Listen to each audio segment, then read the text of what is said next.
I'm Burt Lancaster. I'm standing here on Mamayev Hill. Below me lies the city of Volgograd, formerly known as Stalingrad. In 1942, some of the fiercest combat ever took place in a monumental battle between the Russian and German armies. The ground was covered with bombs and artillery shells. Almost all of Stalingrad was reduced to rubble. Of some 46,000 homes and buildings, 41,000 were totally destroyed. In Stalingrad, 2 million soldiers fought for 200 days and nights.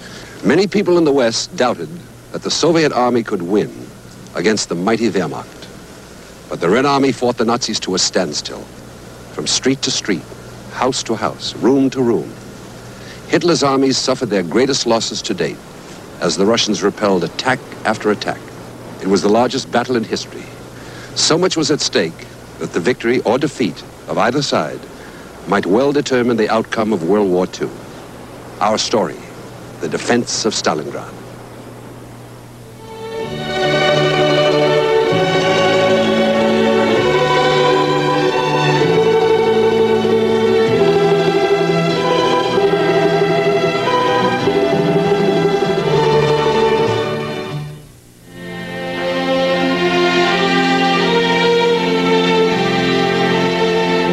Everywhere in the Soviet Union, there are massive statues, monuments of marble, bronze, and stone, testaments to the war that killed 20 million Russian people, daily reminders.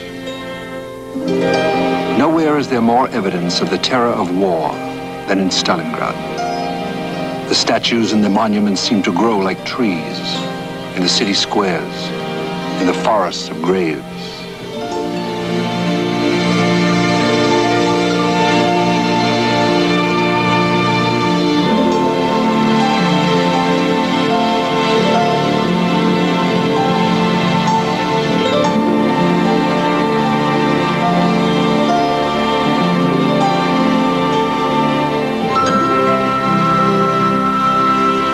Mamayev Hill is a pantheon where carved for all time is the name of every Soviet man, woman, and child who died in the Battle of Stalingrad. Some say 750,000. Others put the figure closer to 1 million. Everybody remembers. Nobody counts. This mother knows by heart the exact place where her daughter's name is carved. She can find it blindfolded, cut in stone forever.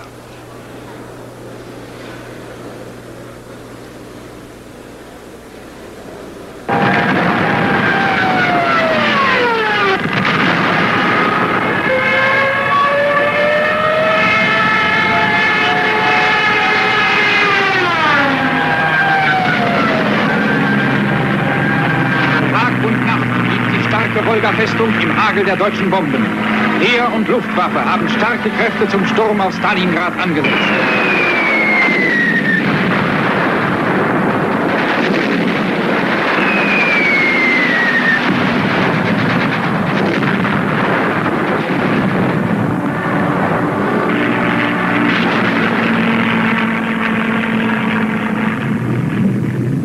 By the spring of 1942, less than a year after declaring war on the Soviet Union, Hitler's front lines were 1,000 miles inside Russia.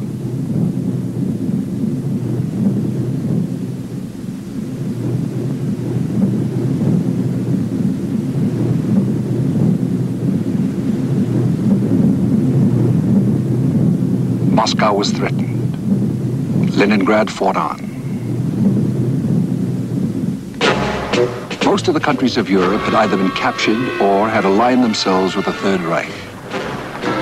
The Ukraine was gone. The Baltics and Belarusia had fallen to the Nazis. The great battles of Smolensk and Kiev had been lost.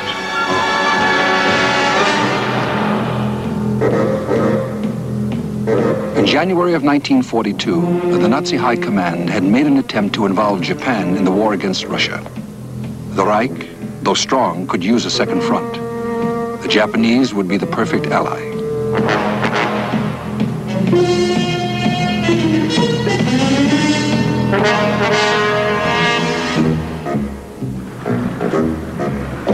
Japan's ambassador Oshima was escorted to the front.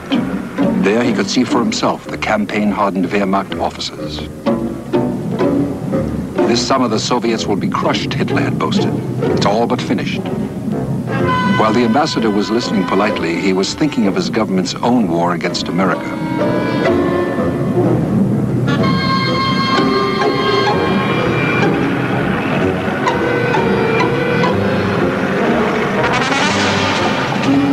Intelligence reports on every side were sketchy, while both the Russians and the Nazis prepared the spring and summer campaign. No one knew for sure where the Nazis would strike next. Stalin thought they would try again for Moscow. He knew the Nazis would not abandon their siege of Leningrad.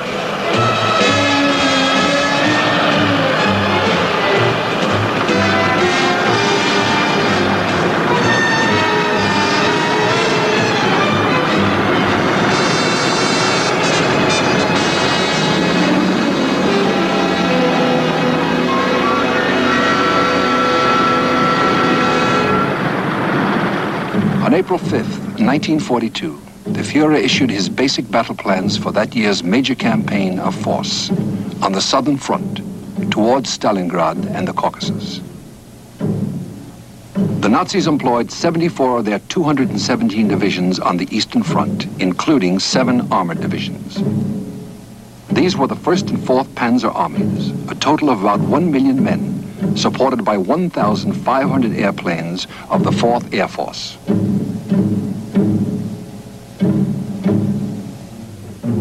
His secret objective was a breakthrough across the Don and the Volga. He would seize the great oil fields of the Caucasus and Baku and open the way into Turkey, Iraq, and Iran.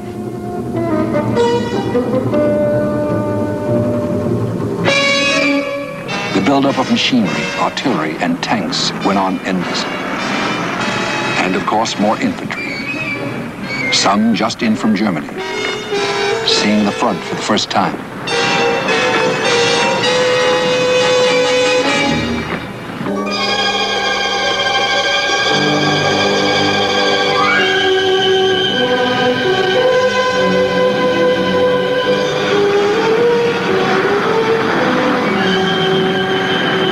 Late that spring, the Soviets struck at Kharkov, intending to retake the Donetsk industrial region.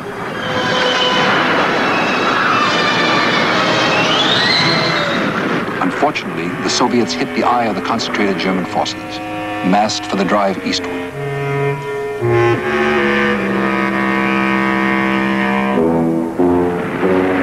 Three or four Soviet armies were almost destroyed in less than a week. Now the Nazi summer offensive was well underway.